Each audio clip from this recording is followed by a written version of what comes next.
1 দিয়ে। তো এই মডেলিংগুলো আমি ওইখানে হয়তো মার্চ করে দিতে পারি।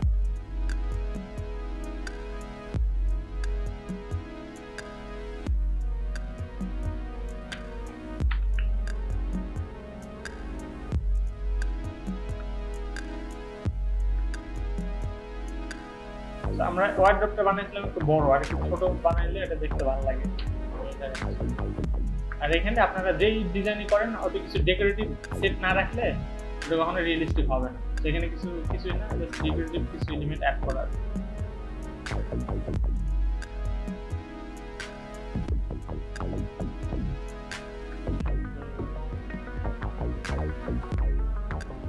এখানে একটা ওয়ার্ড্রপ, উপরে কিছু ডেকোরেটিভ কিছু শোপিস, কিছু ভেজ, আর এখানে দুইটা ফটো ফ্রেম। আর এখানে আমার যে সাইড ইউনিট হচ্ছে স্টপ ড্রয়ার, এটা আরেকটু ডিটেইল করা ছিল। এখানে যে আমরা একটা ড্রয়ারের পার্ট করছিলাম, এখানে দুইটা ড্রয়ার এবং সাইডে আরেকটা ছোট্ট একটা করে পাল্লা, এই ধরনের একটা সাইড ইউনিট হচ্ছে স্টপ ড্রয়ারটা। এর উপরে কিছু ডেকোরেটিভ সেট দেওয়া আছে, যে মোমবাতির কিছু, এই যে মোমবাতি কিছু প্ল্যান্টস, তারপরে একটা সবুজ হিসাবে একটা ঘড়ি মডেল। তো সেগুলো থাকলে কি হয়, আমার জিনিসটা একটু রিয়েলিস্টিক হয়।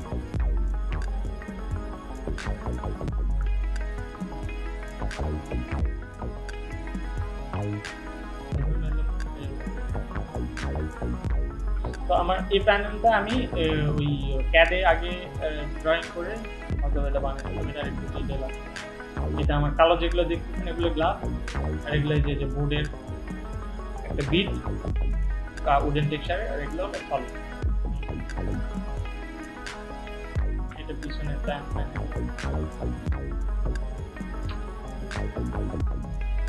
পাশে দিয়ে ওই লাইন।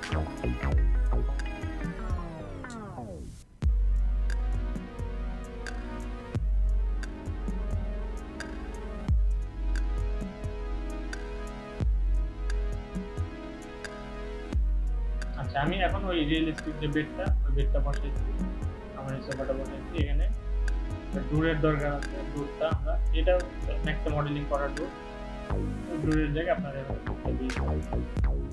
তারপরে ডোরের যে কানেক্ট করার মাধ্যমে ওই যে আপনারা এডিট পলি করে ডোরের যে আপার যে ড্রপ থাকে, ড্রপটা ক্রিয়েট করে দিতে পারবেন। এখানে এটা হচ্ছে একটা কার্টেনের মডেল। এই কার্টেনটা কি, এটা আমার একটা ম্যাটেরিয়াল যেটা হচ্ছে আমার ট্রান্সপারেন্ট হয় মাঝখানে যেটা, এটা ট্রান্সপারেন্ট। এটা ওই মডেল ডাউনলোড করার পরে ওদের যে ম্যাটেরিয়াল ছিল ওটা ক্রিয়েট করা হয়। আর এটা হলো একটা ফেব্রিক। এই কার্টেনটা আমরা ডাউনলোড করে এখানে বসাই। তো এটা মূলত ডাউনলোড করা 3D স্ক্যান থেকে, আপনি 3D স্ক্যান থেকে নামাতে পারেন। তো এই কার্টেনটা যাবে কই আসলে, এটা আমরা সিলিং এ একটু গ্যাপ রাখছিলাম, মনে হচ্ছে গ্যাপ রেখে এই যে লাইট দিয়ে দিতে পারছি। তো আমার ডিজাইনটা আসলে এই ডিজাইনটা করাই হয় এই কারণে, যাতে করে আমরা এই সিলিং এর পাঞ্চের মধ্যে দিয়ে আমরা কার্টেনটা দিতে পারি, যাতে করে আমার সোর্সটা না দেখা যায়। যে কার্টেন যে রেলিং থাকে, পর্দার যে রেলিং, ওটা না দেখা যায়। আর এটা যদি আপনার একবারে ফ্লোর পুরা ওয়াল জুড়ে যদি থাকে, একবারে সিলিং থেকে ফ্লোর পর্যন্ত, এটাই কারণে দেওয়া হয় যে আপনার রুমটা দেখতে একটু বড় মনে হয়। যদি আপনার কার্টেনটা এই পর্যন্ত দিতেন, এই জানালার এই সিল পর্যন্ত, তখন রুমটা দেখতে ছোট ছোট লাগে। পুরা ওয়াল জুড়ে হলে কি হয়, তখন আমার রুমের আয়তনটা একটু বড় লাগে। আর এখানে আমি একটা প্ল্যান রাখছি, এটাও 3D স্কাই পাবেন বা তো এটা জাস্ট এখানে ডেকোরেটিভ এলিমেন্ট হিসেবে রাখবো, যাতে আমার ভিউটা আরো রিয়েলিস্টিক হয়। তো এখন যদি আমি এটা রেন্ডার করি,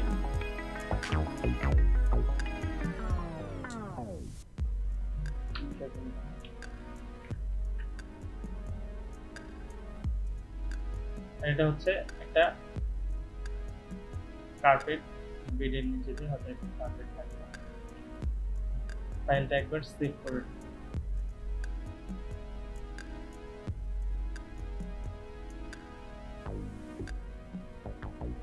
তো এইটা একটু অনেক বড় মনে হচ্ছে, স্কেল ডাউন করে।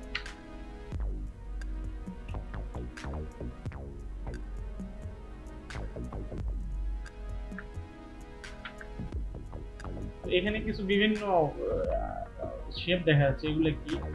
এগুলো হয়তো বা আপনি যে ডামি, এগুলা ডিফল্ট যারা করছিল, মানে যারা মডেল মেকিং করছে ওরা ডামি করে রাখছে। ডামিটা কি আপনাদের দেখাইছিলাম? ডামি অপশনটা, আচ্ছা এটা ক্লাসের শেষের দিকে দেখাবো। আর ইউভি ম্যাপ করলে অনেক সময় এই শেপগুলো আসে, তো এটা নিয়ে আসলে ঘাটানোর কিছু নেই। আর এগুলো আসে গ্রুপ যখন আপনি ক্লোজ ওপেন করেন তখন সেগুলো আসে, গ্রুপটা ক্লোজ থাকলে ওই শেপগুলো ক্রিয়েট হবে না, দেখা যাবে।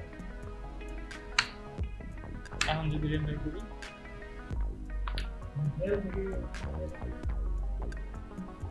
আচ্ছা পর্দার জন্য হ্যাঁ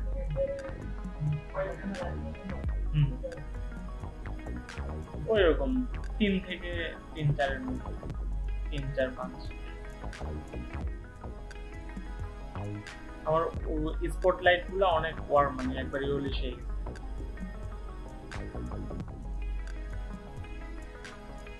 দেখছেন এই যখন আমি এই একটা হাই কোয়ালিটি বেড ইনপুট করছি তখন কিন্তু আমার পুরো ইন্টেরিয়রের চেহারাই কিন্তু চেঞ্জ হয়ে গেছে, পুরো একদম একটা রিয়েলিস্টিক ভাব আসছে।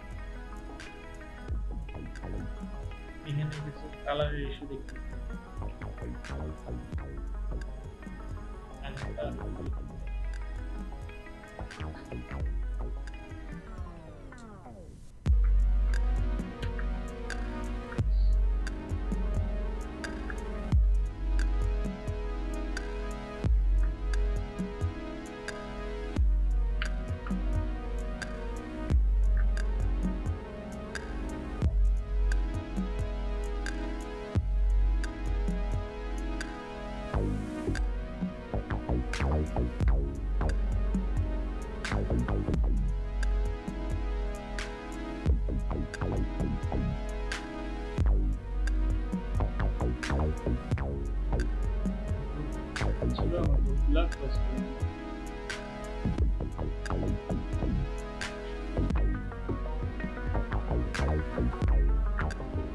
আমি এখানে একটা ডাবল পেস্ট করছিলাম, তো সবগুলো ডাবল।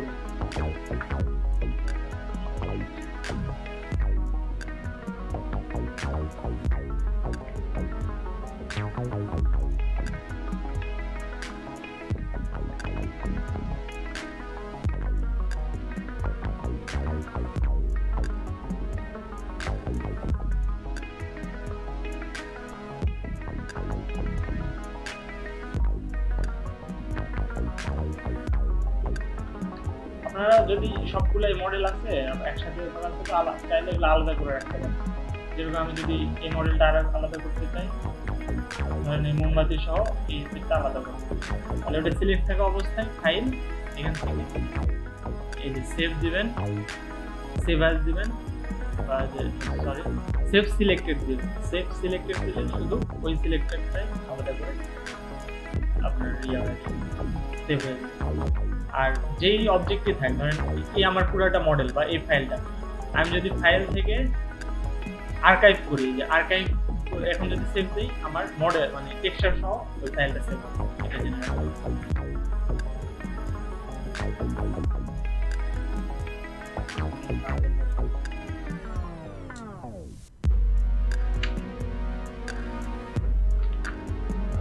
কন্ট্রোল এস দিয়ে ফাইলটা সেভ হবে।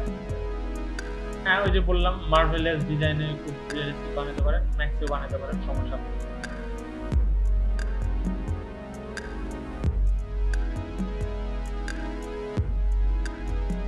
তো এটা আমার একবারে ইয়েলো হয়ে যাচ্ছিল এই লাইনটা, এটা পাওয়ারটা ঠিক করে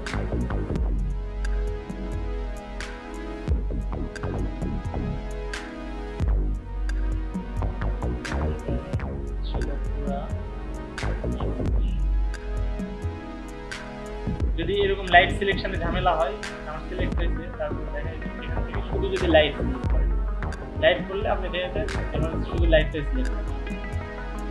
আবার যদি ক্যামেরা সিলেক্ট করা দরকার হয়, ক্যামেরা এখান থেকে যা যা স্পেসিফিক্যালি যদি সিলেক্ট করতে চান তাহলে সিলেক্ট করা হবে। লাইট আমি সিলেক্ট করতে চান, লাইট দেখে সিলেক্ট করে লাইট, আর লাইট যদি পুরোটা এভাবে সিলেক্ট করেন টার্গেট সহ সিলেক্ট করেন, এটা প্যারামিটার চেঞ্জ করা যাবে না, জাস্ট উপরের মাথাটা ধরে এটার প্যারামিটার চেঞ্জ করতে হবে। কালারটা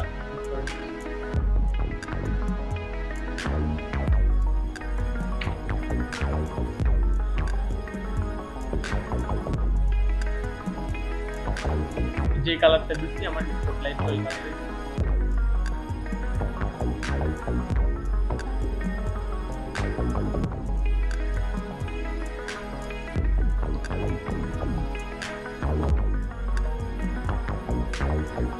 দেখছেন এই যে স্পটলাইটের কাজটা, ধরেন আমার এখানে ফটো ফ্রেম আছে, তো ফটো ফ্রেমের জায়গাটা ওভাবে সে হাইলাইট করে দেবে।